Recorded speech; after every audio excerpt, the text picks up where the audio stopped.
Okay, man, this is the tow cable experiment I've been working on the copper tow cables.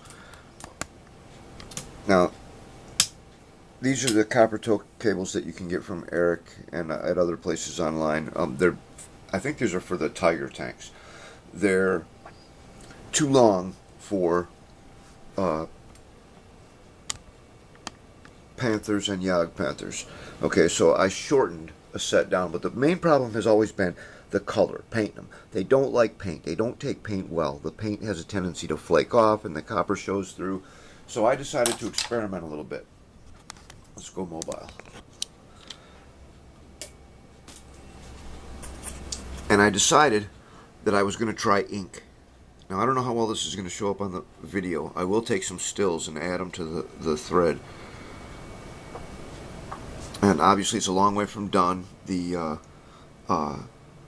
I don't know what you'd call that at the end there. The clamp, the clip, the clasp, whatever, is just made out of styrene. I cut it out of one piece of very thick sheet styrene, this stuff. I just kind of like, marked it out and carved it and used whatever knives and stuff I needed to, files and whatnot, and got it down. And that's just a piece of 0.5 millimeter styrene rod running through there. I'm going to look for wire and try to get something. I'm not sure if I should use some kind of pin or bolt or have some kind of cotter key holding a pin in place or what. But I stole this idea off the internet. I saw another guy that had clips like this hooked up. But the point is the cable itself. Now this is a copper tow cable that's been shortened. And in person, if you look really, really close, you can still see a little bit of the copper. But I think it looks pretty good, and I'll get some stills. Now the way I was doing that was with ink. Let's take the rig back stationary.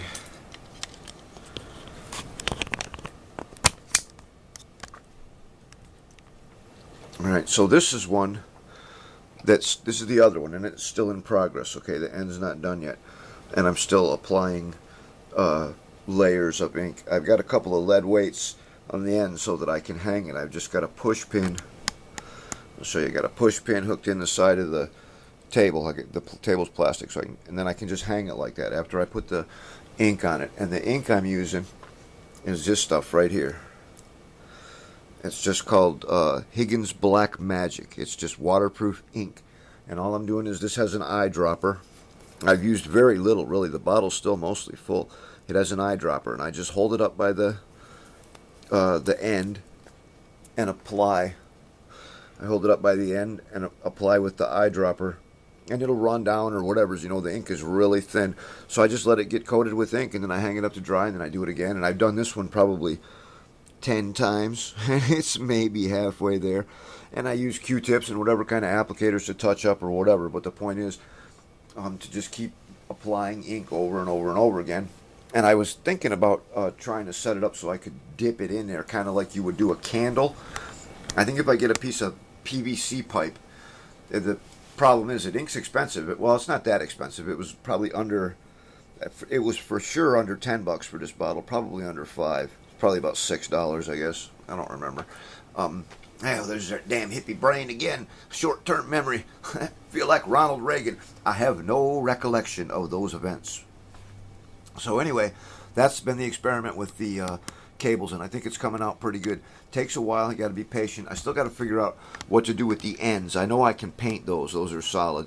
And I was thinking about flat coating them, but I'm afraid that the flat coat will want to start flaking off, and then it gets that like opaque plastic looking, flaky, almost like cable dandruff or something. But I think they're a little bit too shiny. I gotta dirty them up. Obviously I gotta paint the clasp, but you can see I put in the photo etch screens, and those aren't painted yet either, so the airbrush is coming out to take care of that stuff eventually. I'm thinking about doing the other side. What do you guys think? I think my cable is a little bit too long. I think when I shortened the cable, which was really easy, Eric showed me how to do it. All you do basically is you just grab it and just jerk it off there, and it'll pop off, and then you can wrap it in tape and cut it with a pair of wire cutters to whatever length you want, and just re-super glue it in there. And like I said, on this one, I don't know how it's going to show up on the video camera, but I can see lots and lots of copper on this one. And this was not a great set of cables to begin with. It had been around a while and gotten beaten up some, but it was a good set to experiment with. I think if I did this with a brand new set, it'd come out even better. But that's what I got so far on the tow cable for the Jagdpanther, and of course it'll work on the Panther G too. That'll be the next one that I'll do. If this works out well, I'll do it on the Panther G, and that's opposed to the plastic stock tow cable that comes with it, which is what's on this side. Now this is stock plastic, and it's just got a like a pin on the thing at the end. It sticks into a hole in the top of the tank, so there's no even effort to simulate any kind of tie down or clamp or anything. So I've got this, and like I said, I'll try to get some close-up stills because I'm not sure how well it's going to show up on the video.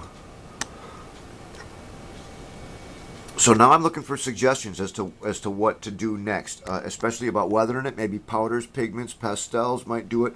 Want to flat, make it a little more flat, but and give it that kind of oily, grimy look, you know. So anyway, that's what we got so far. See you next time.